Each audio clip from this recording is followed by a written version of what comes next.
시대의 소망 제64장 운명 지어진 백성. 그리스도께서 나귀를 타고 예루살렘의 개선에 입성을 하신 일은 천사들의 환희와 성도들의 기쁨 가운데 능력과 영광으로 하늘 구름을 타고 재림하실 일의 희미한 전조였다. 그리스도께서 제사장들과 바리새인들에게 너희는 찬송하리로다. 주의 이름으로 오시는 이여 할 때까지 나를 보지 못하리라.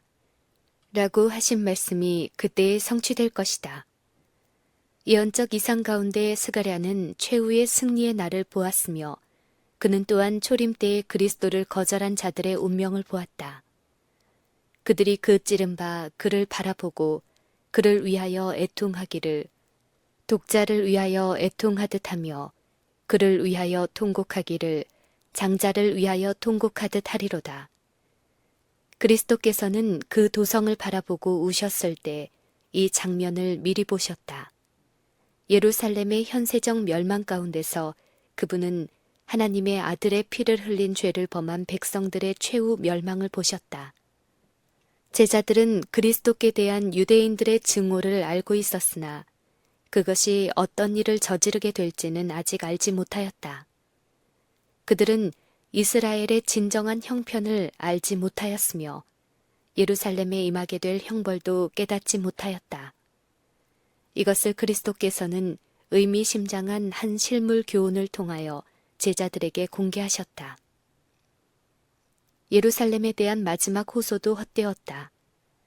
제사장들과 관원들은 이는 누구냐라는 질문의 대답으로 군중들에 의하여 반영된 과거의 예언적 음성을 들었다. 그러나 그들은 그것을 영감의 음성으로 받아들이지 않았다. 그들은 분노와 놀라움으로 백성들을 잠잠하게 하려고 하였다. 군중 가운데는 로마의 관리들도 있었는데 그분의 원수들은 그들에게 예수님을 반란의 괴수로 고발하였다. 그들은 예수께서 성전을 점령하여 예루살렘에서 왕노릇하려고 한다고 말하였다. 그러나 예수님은 침착한 음성으로 당신은 현세의 통치를 위하여 오지 않았음을 다시 한번 선언하심으로써 그 소란스러운 군중들을 잠시 동안 조용하게 하셨다. 그분은 곧 당신의 아버지께로 올라가실 것이었고 그의 비난자들은 그분께서 영광 가운데 다시 오실 때까지 그분을 볼 수 없을 것이었다.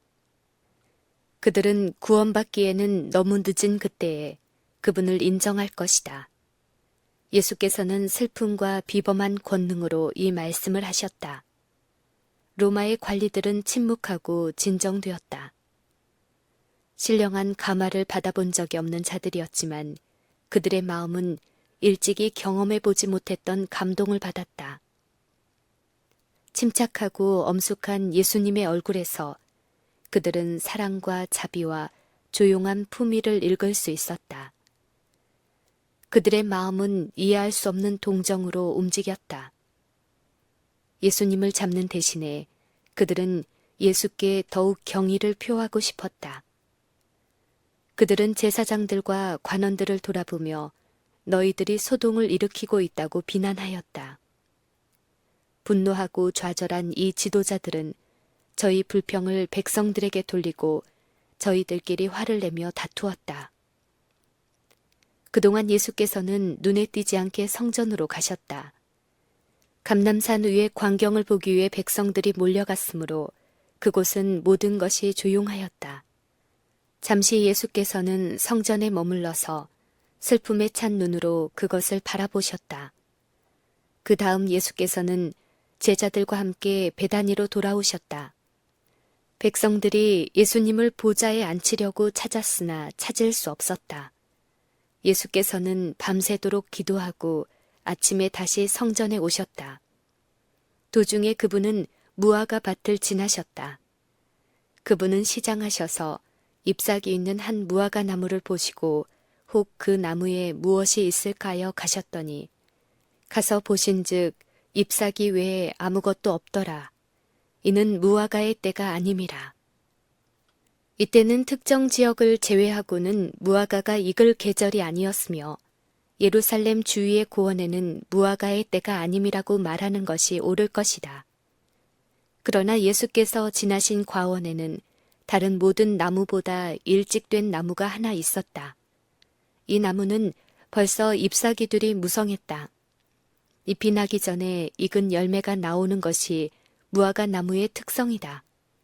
그러므로 잎이 무성한 이 나무는 잘 익은 열매가 있음을 약속하는 것이었다. 그러나 이 외모는 기만적이었다. 제일 낮은 가지로부터 제일 높은 가지까지 다 찾아보았으나 예수께서는 잎사귀 외에 아무것도 없음을 발견하셨다. 그것은 가식적인 무성한 잎사귀에 지나지 않았다. 그리스도께서는 이 나무에 말라 죽게 하는 저주를 바라셨다. 이제부터 영원토록 사람이 내게서 열매를 따먹지 못하리라 라고 말씀하셨다. 다음 날 아침 구주와 제자들이 다시 그 도시로 들어가는 도중에 시든 가지들과 떨어지는 잎들이 그들의 주목을 끌었다. 베드로가 말하되 랍비여 보소서 저주하신 무화과 나무가 말랐나이다 하였다. 무화과 나무를 저주하신 그리스도의 행위는 제자들을 놀라게 하였다. 그것이 제자들에게는 그분의 방법과 행위와는 다른 것처럼 생각되었다. 왜냐하면 그들은 예수께서 세상을 정죄하러 오신 것이 아니요 당신들을 통하여 세상이 구원 얻게 하려고 오셨다고 하시는 말씀을 자주 들었기 때문이다. 제자들은 인자가 온 것은 사람의 생명을 멸하려 함이 아니요 구원하려 함이라 라고 하신 그분의 말씀을 기억하였다. 그분의 놀라운 행위들은 회복을 위한 것이지 결코 파괴하기 위한 것이 아니었다. 제자들은 그분을 회복시키는 자, 곧 치료자로만 알았다. 한데 이 행위는 사뭇 달랐다. 그 목적은 무엇이었는가? 그들은 의아해 하였다. 하나님께서는 이내를 기뻐하신다. 주 여호와의 말씀에 나의 삶을 두고 맹세하노니 나는 악인이 죽는 것을 기뻐하지 아니하노라. 멸망시키는 일과 심판을 통고하시는 일은 그분께 비상한 일이다. 그러나 그분이 미래의 베일을 거두고 사람들에게 죄악의 길의 결과를 나타내심은 자비와 사랑으로 하시는 일이다. 무화과 나무를 저주하신 것은 행동화된 비유였다. 바로 그리스도의 면전에서 무성한 잎사귀로 의기양양하던 열매 없는 무화과 나무는 유대 민족의 상징이었다. 구주께서는 이스라엘의 파멸의 원인과 확실성을 제자들에게 가르쳐주고자 하셨다. 이러한 목적에서 예수께서는 나무에게 도덕적 특성을 부여하여 거룩한 진리의 해설자로 삼으셨다. 유대인들은 하나님께 대한 충성을 고백함으로 모든 다른 민족과 구별되었다. 그들은 하나님의 특별하신 총애를 받아왔으며 다른 모든 백성들보다 의로움을 주장하였다. 그러나 그들은 세상을 사랑하고 이득을 탐함으로 부패하였다. 그들은 지식을 자랑하였으나 하나님의 요구에는 무지하였고 위선으로 충만하였다. 열매 없는 나무와 같이 그들은 거만한 가지들을 높이 뻗고 외모로는 화려하고 눈에는 아름다웠으나 잎사귀 외에 아무것도 없었다. 장엄한 성전과 신성한 제단, 관을 쓴 제사장들, 인상 깊은 의식들을 가진 유대인의 종교는 과연 외모로는 아름다웠으나 겸손과 사랑과 자비는 부족하였다. 무화과 과원에 있던 모든 나무들은 열매가 없었다.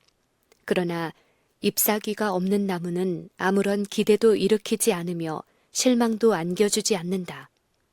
이 나무들은 이방인들을 대표하였다. 이방인들은 경건한 채 하는 유대인들과 같이 열매가 없었다. 그러나 그들은 하나님을 섬긴다고 공언하지 않았다. 그들은 선하다고 거만하게 주장하지 않았다. 그들은 하나님의 일과 방법에 어두웠다.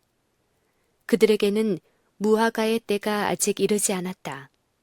그들은 그들에게 광명과 희망을 가져올 날까지 기다려야 하였다. 하나님께로부터 더 큰 축복을 받은 유대인들은 이 선물을 남용한 데 대하여 책임을 져야 하였다. 그들이 자랑하는 특권들은 저의 죄를 증가시킬 뿐이었다. 예수께서는 시장하셔서 먹을 것을 찾아 무화과 나무에 오셨다. 그와 같이 그분께서는 그들에게서의 의의 열매를 찾고자 하는 갈급함으로 이스라엘에게 오셨다. 그들이 세상의 축복이 될 수 있는 열매를 맺도록 그분은 저희에게 선물을 아낌없이 주셨다. 모든 기회와 특권이 그들에게 시여되었다. 그 대신에 그분은 당신의 은혜의 사업에서 저희의 동정과 협력을 구하셨다. 그분은 저희에게서 자기 희생과 동정과 하나님께 향한 열심과 동료 인간들의 구원을 위한 영혼의 깊은 열망을 보고자 하셨다. 만일 그들이 하나님의 법을 지켰더라면 그들은 그리스도께서 행하신 것과 같은 이기심 없는 사업을 이루었을 것이다. 그러나 자만심과 자부심이 하나님과 사람에 대한 사랑을 가렸다. 그들은 다른 사람들을 섬기는 일을 거절함으로 스스로 멸망에 빠졌다. 그들은 하나님께서 그들에게 위탁하신 진리의 보화를 세상 사람들에게 나누어 주지 않았다. 열매 맺지 않은 나무에서 그들은 자신들의 죄와 형벌을 읽을 수 있었다. 구주의 저주 아래 말라 죽어 시들고 이지러진 뿌리까지 말라버린 무화과 나무는 하나님의 은혜가 저희에게서 옮겨질 때에 유대 백성이 어떻게 될 것인지를 보여주었다. 축복을 나누어 주기를 거절함으로써 그들은 더 이상 축복을 받지 못할 것이다. 주께서는 이스라엘아, 네가 패망하였나니 라고 말씀하신다. 이 경고는 모든 시대를 위한 것이다. 당신의 능력으로 창조하신 나무를 저주하신 그리스도의 처사는 모든 교회와 모든 그리스도인에게 경고가 된다. 다른 사람들에게 봉사하지 않으면서 하나님의 법대로 살 수 있는 사람은 한 사람도 없다. 그러나 그리스도의 인자하고 무화적인 생애를 따라서 살지 않는 많은 사람이 있다.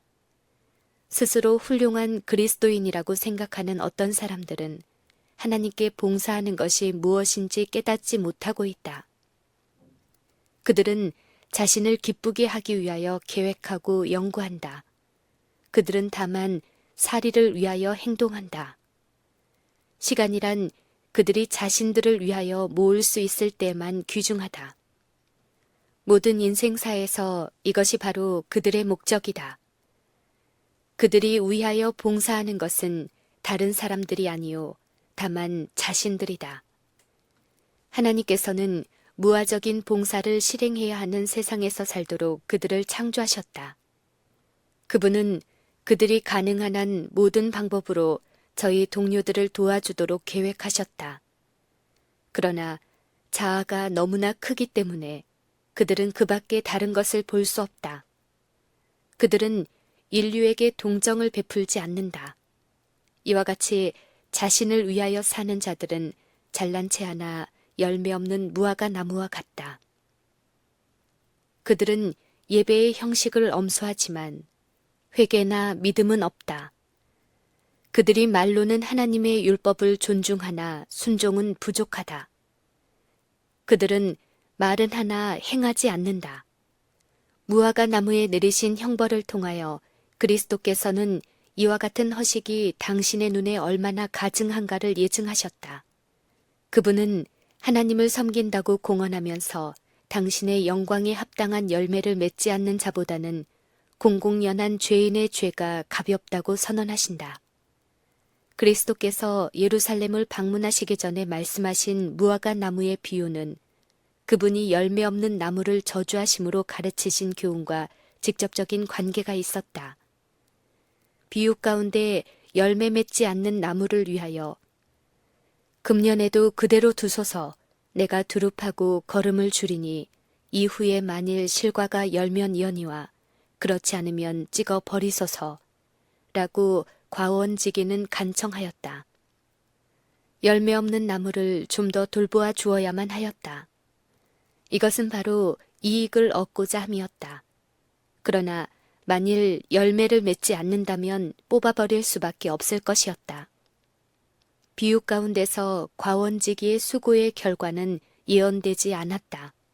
이것은 그리스도께서 말씀하신 백성들에게 달려 있었다. 그들은 열매 없는 나무로 대표되었으며 그리고 저희 운명을 결정하는 일은 그들 스스로에게 달려 있었다. 하늘이 줄 수 있는 모든 유익이 주어졌지만 그들은 증가된 축복들을 통해 유익을 얻지 못하였다. 열매 맺지 않는 무화과 나무를 저주하신 그리스도의 행위로 결과가 드러났다. 그들은 스스로 저희 자신들의 멸망을 결정하였던 것이다.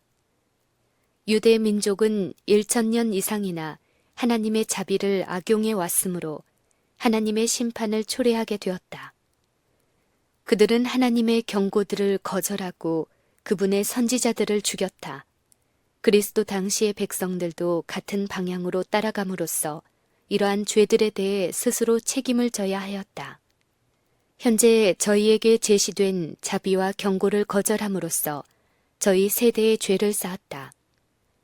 그 민족이 과거 여러 세기 동안 벼리어 만든 쇠사슬로 그리스도 당시의 백성들은 자기 자신들을 단단히 얽어매고 있었다. 각 시대마다 사람들에게 저희 시대의 빚과 특권, 즉 하나님과 화목할 수 있는 은혜의 기간이 주어진다. 그러나 이 은혜에는 제한이 있다. 자비는 여러 해 동안 간청하지만 멸시와 거절을 당한다. 그러나 자비가 마지막 탄원을 할 때가 온다. 마음이 매우 굳어져서 성령의 감화에 응답하기를 그친다. 그때 상냥하고 마음을 사로잡는 음성이 죄인에게 더 이상 간청하지 않으며 책망과 경고도 그친다. 그날이 예루살렘에 이르렀다. 예수께서는 운명 지어진 도성을 보시고 괴로운 나머지 우셨으나 예루살렘을 구원하실 수는 없으셨다. 그분은 모든 방편을 남김없이 다 쓰셨다. 하나님의 성령의 경고들을 거절한 이스라엘은 도움받을 유일의 방편까지도 거절하였다.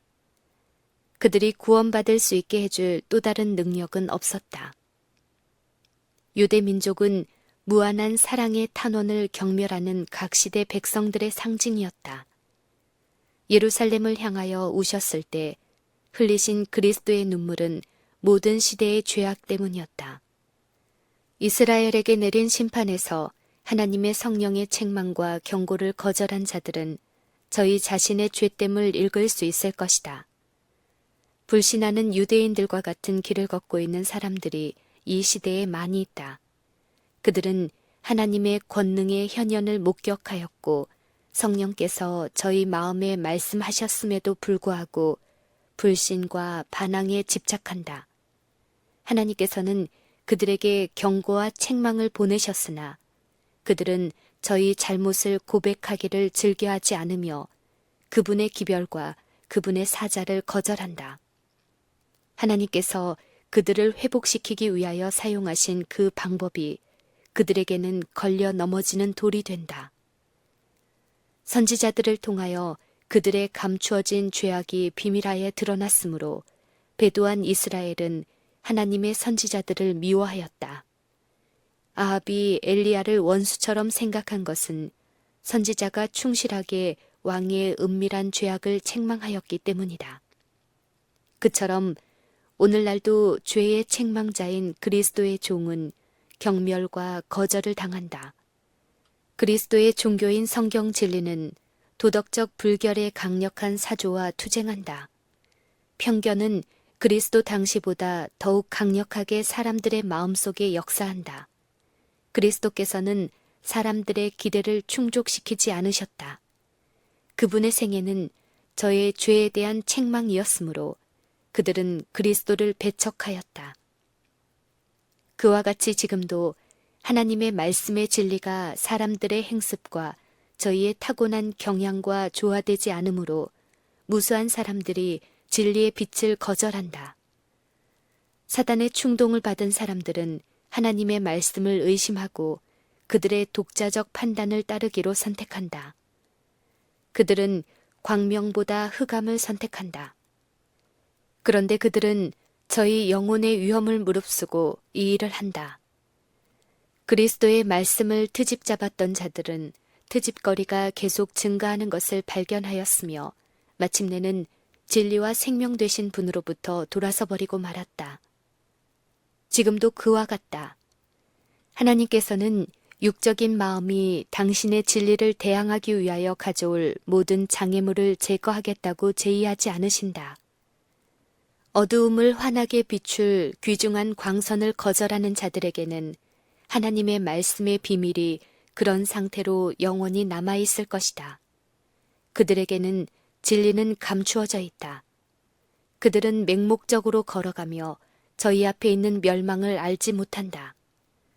그리스도께서 감람산 위에서 세상과 각 시대를 내려다보셨으므로 그분의 말씀은 거룩한 자비의 간청을 경시하는 모든 영혼에게 적용된다. 그분의 사랑을 조소하는 자인 바로 그대에게 그리스도께서는 오늘 말씀하신다. 그대의 평화에 관한 일들을 알아야 할 사람은 바로 그대이다.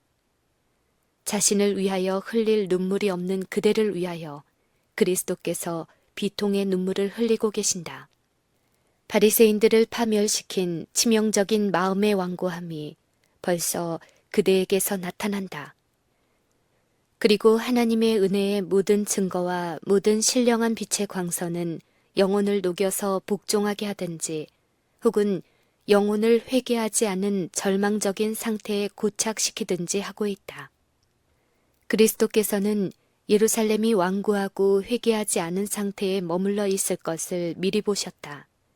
자비를 거절한 모든 결과인 죄악이 그의 문에 놓일 것이다. 이와 같은 길을 따르고 있는 모든 영혼도 그처럼 될 것이다. 여호와께서는 이스라엘아, 네가 패망하였나니 땅이여 들으라. 내가 이 백성에게 재앙을 내리리니 이것이 그들의 생각의 결과라. 그들이 내 말을 듣지 아니하며 내 법을 버렸음이니라. 라고 선언하신다.